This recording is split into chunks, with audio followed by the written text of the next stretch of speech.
निसर्गाची कृपा होते थोडे कष्ट घेता. निसर्गाची कृपा होते थोडे कष्ट घेता. आपण खातो नेहमी शेतकऱ्याच्या कष्टाचं, कधीतरी खाऊन बघावं आपल्या कष्टाचं. निसर्गानं दिलं दान, थोडे कष्ट घेतले तर होते त्याचे वरदान. निसर्गानं दिलं दान, थोडे कष्ट घेतले तर होते त्याचे वरदान. जेव्हा बीज रुजतं पानं फुटता, ते बघण्यातच मन आनंदतं.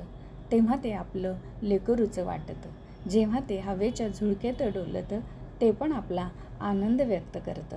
निसर्गाची कृपा होते थोडे कष्ट घेता. होतो त्याचा हिरवा पाचू थोडे कष्ट घेता. होतो त्याचा हिरवा पाचू थोडे कष्ट घेता.